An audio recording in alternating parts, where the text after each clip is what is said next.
Welcome to the College of Empowerment podcast, where you'll be empowered to always be your own superhero in your life, love, business, being, and brand. The podcast is hosted by Stephanie D. McKenzie, your favorite award-winning marketer, multi-certified empowerment coach, TEDx speaker, best-selling author, and former college educator. I love that introduction. And let me add, once you're done with this episode, be sure to check out the open and paid courses in the College of Empowerment to support your mission, your mindset, and your brand and marketing strategies.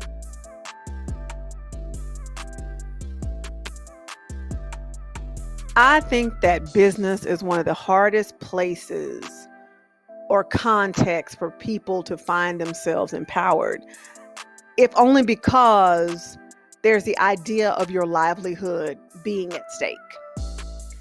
And so whether you're working with a company or you are the company, the stakes are higher whenever you decide to assert yourself or to advocate for yourself. So it would seem.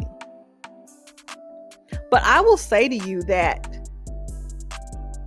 when I wasn't asserting myself, when I was in my people-pleasing seasons, I didn't make more money. I lost a lot of money. I lost a lot of time. I lost a lot of so-called connections. I lost a lot of opportunities, all because I was unwilling to advocate for myself, all because I was unwilling to assert myself. Still had a business, still doing celebrity events, still doing the things, still won an award. So mentally, I think we have to prepare ourselves as leaders, as entrepreneurs, that asserting ourselves and involving ourselves in self-advocacy are the keys to our success. Not tolerating their behavior, their mistreatment, not tolerating, as I call them, scalawag clients who truly don't value you, that want what you have, but are so deep in their own woundings and misgivings that they can't even receive what it is that you're giving to them. Trust me, I've been there. And in my people-pleasing seasons, I had more scalawag clients than not, right? Now I have a scalawag probably every 2 years, once every 2 years, because it happens. So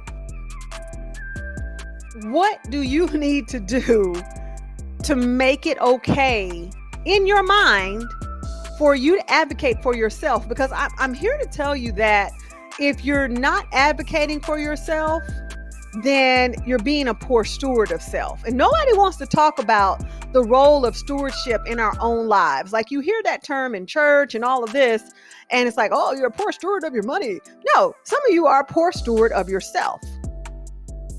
Because at the very moment when you figure out, discern, intuit, whatever, but you observe that there is an imbalance in a relationship, you're going to either fight, flight, fawn, or freeze. Those are the responses. Those are the options that we have, right? Most of you are going to freeze until you get to the point where you evolve in your mindset, where you know, trust, and believe that this is not acceptable in my life in any shape, form, or fashion. And so any appearance of imbalance, of non-reciprocal relationships, of mistreatment, of psychological or intellectual abuse, which we can talk about in another episode, any of those things, they can't stand in my life. I liken it to like somebody coming into your house, right?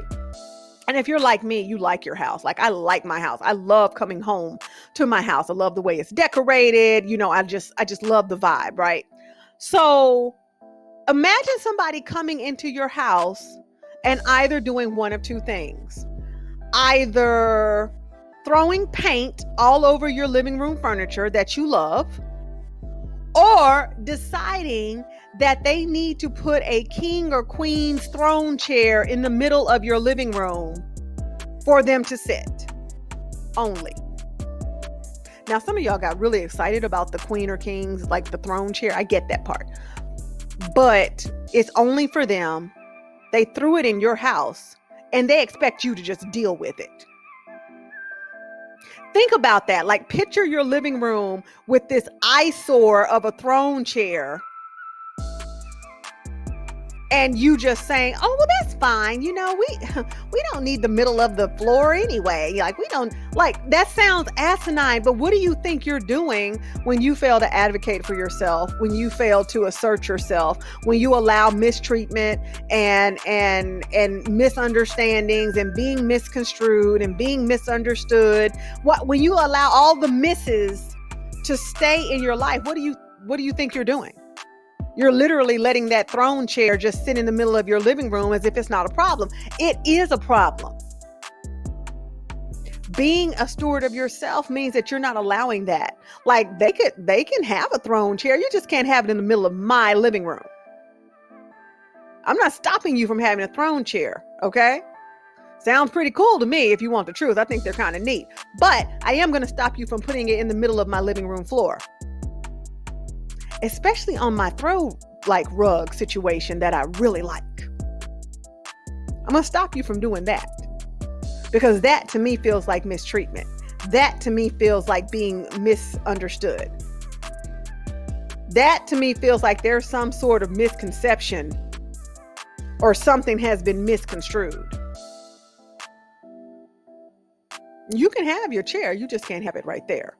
You can't have it right here. You can't have it in here. Now I sound like Dr. Seuss, but I think you understand what I'm saying to you is that at the end of the day,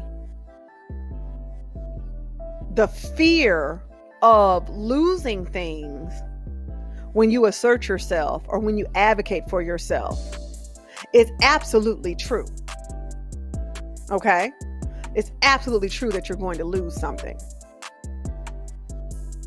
But whatever it is that you're going to lose or that you might lose pales in comparison to losing yourself.